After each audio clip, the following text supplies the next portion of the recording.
You picked up a bag of chips at the grocery store. Same brand, same shelf, same price. But something felt off. The bag felt lighter. You told yourself you were imagining it. You weren't. This is not a glitch. It is not a supply chain accident.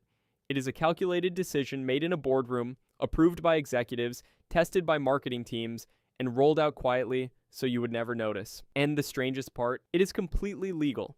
It happens constantly. And it has been happening your entire life. What you experienced has a name. Economists call it shrinkflation. It is the practice of reducing the size, weight, or quantity of a product while keeping its price exactly the same. Your bag of chips did not stay the same price. The price per ounce went up. You just never saw that number change. Think about how clever that is. When a company raises its price by 10%, you see it immediately. Your brain fires. You notice.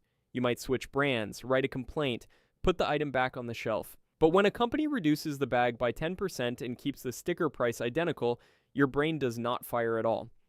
The number on the tag looks the same. The packaging looks the same. Even the shelf looks the same. The only thing that changed is the amount of product inside, and by the time you get home, it is already too late. This is not a modern invention. Shrinkflation has existed in different forms for decades, but the economist who gave it this name, who studied it systematically and made the rest of us pay attention, was Pippa Malmgren. She was an economic advisor in the George W. Bush administration, and she noticed something most economists were ignoring. Official inflation statistics tracked prices, but they did not always track value. If a company kept its price flat while secretly delivering less product, that inflationary pressure never showed up cleanly in the data. It was hidden inside the package. Your grocery bill might look flat on paper, but your pantry tells a different story. The mechanics of shrinkflation are almost elegantly simple.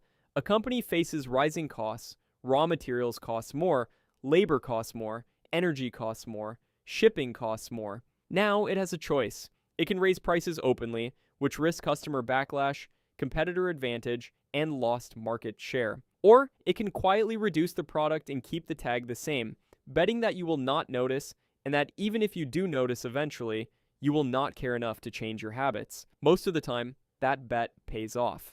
Edgar Dworsky, a consumer advocate who has tracked product downsizing for decades through his website Consumer World, has documented thousands of these changes across categories you buy every week.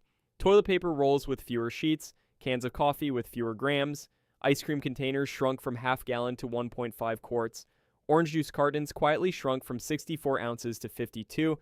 These are not rumors. These are documented, photographed, time-stamped reductions in what your money buys. And most of them happened during periods when the word inflation was already dominating the news, which means consumers were already on edge about prices, which means brands became even more desperate to hide their own inflation inside the product. Here's the counterintuitive part. Shrinkflation is not always driven by greed. Sometimes it is driven by survival. A mid-sized food brand with thin margins facing a global commodity spike does not have many tools. It cannot absorb the loss forever. It cannot raise its price past the market leader without hemorrhaging customers. The math is brutal and the options are limited. Reducing the product size is, in some cases, the least destructive choice available to keep the business alive. That does not make it honest, but it does make it understandable. The problem is that once the commodity prices come back down, the product almost never grows back. That asymmetry is the real wound. Shrinkflation moves in one direction. Products shrink during hard times. They rarely expand during easy ones. This means that over time, across years and decades, you are receiving less and less for the same nominal dollar. The nominal price stays frozen. The real value drifts steadily downward.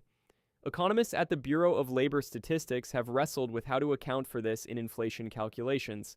The technical term is quality adjustment. When a product changes in size or composition, statisticians attempt to adjust the reported price to reflect the change. But these adjustments are imperfect, labor-intensive, and often lag behind the actual market by months. By the time the data catches up, you have already eaten 100 smaller bags of chips. The categories hit hardest are the ones you reach for without thinking.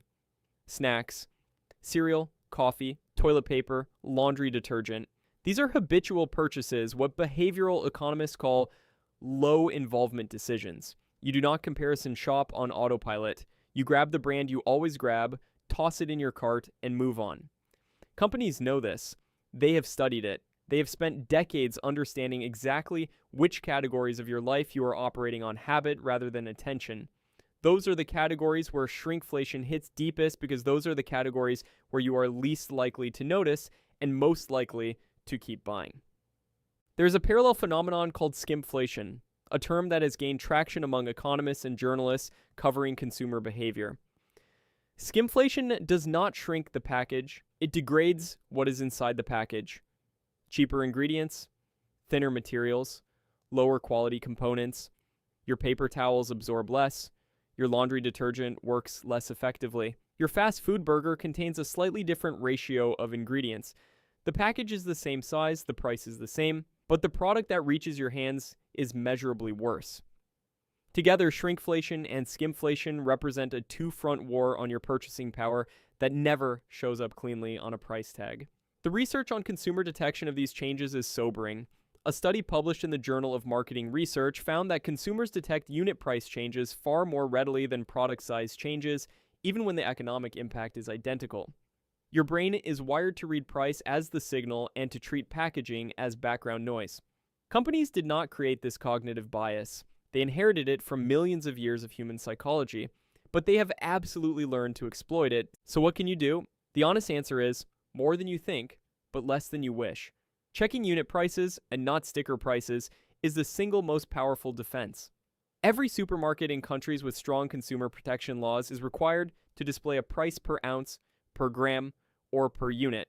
That number is the real price. It is the number that shrinkflation cannot hide. A bag that goes from 16 ounces to 14 ounces at the same sticker price will show its betrayal immediately in the unit price column. Most shoppers never look at that column. The shoppers who do are functionally immune to shrinkflation. Dworsky and other consumer advocates also recommend periodically photographing the weight and quantity information printed on packages you buy regularly. Most people do not do this. Almost no one does this. But the few who do often discover within a year or two that a product they assumed was unchanged has quietly delivered 10 or 15% less of itself without ever announcing the change. The deeper question is what shrinkflation reveals about the relationship between companies and consumers. It is a relationship built on asymmetric information. The company knows what it changed, you do not. The company knows what it will change next, you do not. This information gap is not accidental. It is structural. It is the terrain on which modern consumer capitalism operates. Your job as a buyer is to close that gap wherever you can, because no one else is going to close it for you. There is something almost philosophical buried in all of this.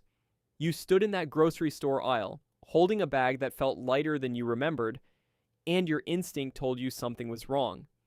That instinct was correct. The question was never whether the bag had changed. The question was whether anyone would tell you. Nobody did. Because the whole system works better for the people selling it when you stay just uncertain enough to keep buying. Tonight, when you reach into that bag of chips and feel the air before you feel the chips, remember, you are not imagining it. You never were.